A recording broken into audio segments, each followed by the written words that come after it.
Assalamualaikum warahmatullahi wabarakatuh. Kenalkan, nama saya Muhammad Azidan dari kelas IAT C.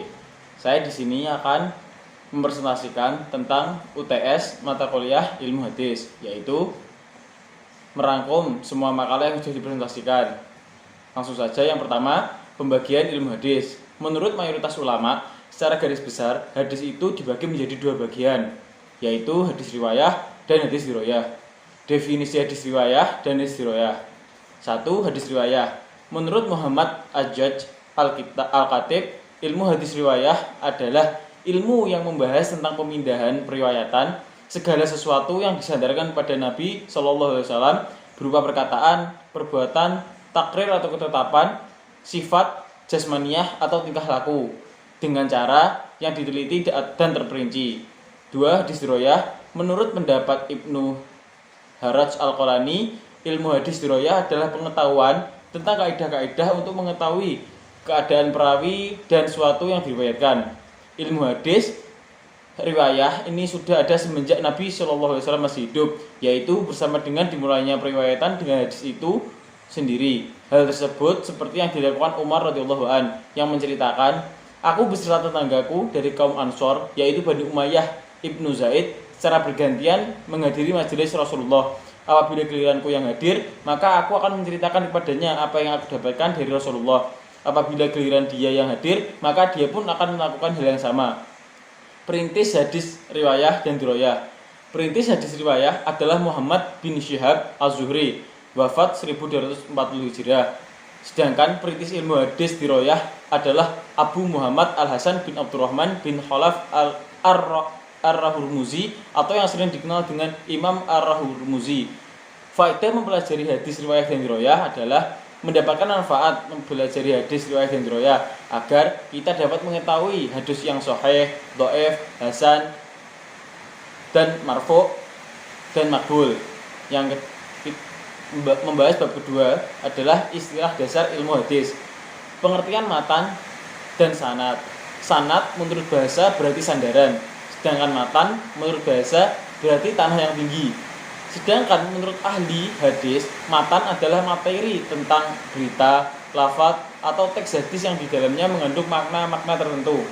Dr. Mahmud Tohan mendefinisikan matan, yaitu berarti tanah yang keras naik ke atas, sedangkan menurut istilah berarti perkataan terakhir sanad.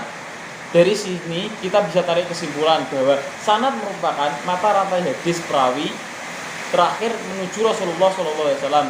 Sedangkan isi dari sanad tersebut dinamakan matan. Perbuatan sanad, isnad, musnad memiliki dua arti, mengembalikan hadis kepada yang mengatakan sebagai sandaran. Urutan perawi hadis yang kemudian berlanjut kepada matan atau teks hadis dengan makna seperti ini berarti sinonim dari sanad. Dengan makna seperti ini berarti sinonim. Sedangkan musnad menurut bahasa merupakan isim maf'ul dari asnada yang berarti menyandarkan atau menasabkan kepadanya. Menurut istilah, musnad memiliki tiga macam arti, yaitu setiap kitab yang di dalamnya mengandung kumpulan apa yang diriwayatkan oleh para sahabat.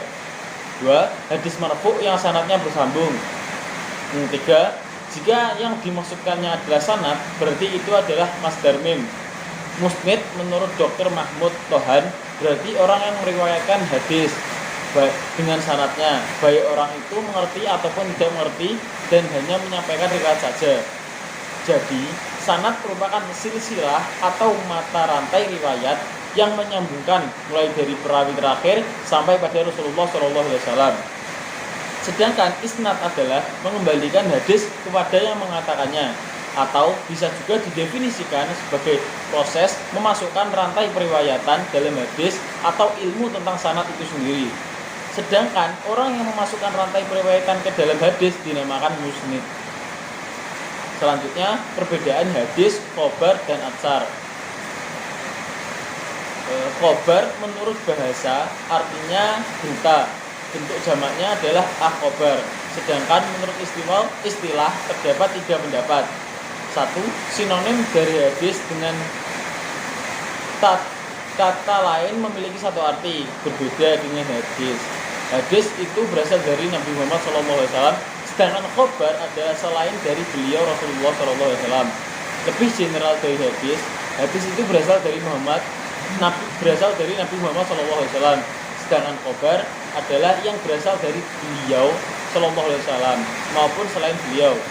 Atsar menurut bahasa berarti sisa dari suatu jejak. Menurut istilah terdapat dua pendapat.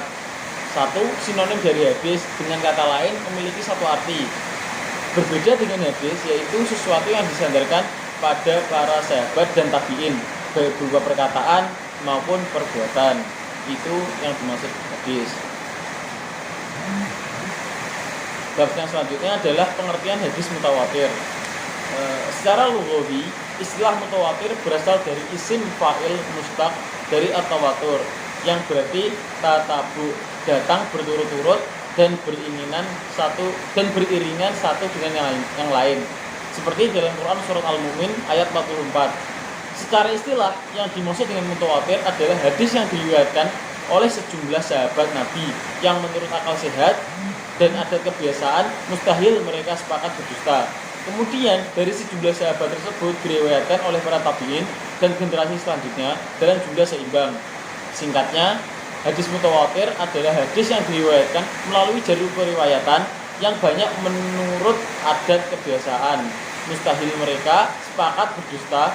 Maksudnya, sejumlah orang yang memiliki kebiasaan tidak berdusta dari awal hingga akhir sanadnya. Yang selanjutnya adalah syarat-syarat hadis mutawatir. 1. Bilangan atau jumlah perawinya banyak. Dalam hal ini, ulama berselisih tentang jumlahnya. Sebagian ulama berpendapat bahwa paling sedikit adalah 4 orang periwayat berdasarkan pemahamannya Quran surat An-Nur ayat 13. Sebagian di antara ulama ada yang berpendapat 5 periwayat berdasarkan An-Nur ayat 39. Yang kedua, mengingat begitu sulit terpenuhnya syarat kemutawatiran suatu hadis, maka tidak banyak periwayat hadis mutawatir. Yang ketiga, perawinya harus mencapai batas ketentuan yang menurut adat mustahil akan terjadi kesepakatan untuk berdusta. Yang keempat, periwayatan yang dilakukan harus berdasarkan panca indera. Dalam hal ini, perawi mendengar atau melihat secara langsung periwayatannya itu. Biasanya dalam periwayatannya menggunakan lambang periwayatan samiro. Selanjutnya, macam-macam hadis mutawatir. 1. Mutawatir lafzi adalah hadis yang konteks dan kata-katanya sama. Yang kedua, mutawatir maknawi, hadis yang konteksnya berbeda tapi intinya sama. Yang ketiga, mutawatir amali, hadis yang hanya melihat tindakan Nabi, disaksikan dan ditiru. Hadis mutawatir menghasilkan ilmu qat'i atau pengetahuan yang pasti atau ilmu daruri. Juga disebut pengetahuan yang mendesak untuk dipercaya bahwa hadis itu sungguh-sungguh dari Rasulullah SAW, jadi dapat dipastikan kebenarannya. Demikian yang dapat saya sampaikan, kurang lebihnya saya mohon maaf. Wassalamualaikum warahmatullahi wabarakatuh.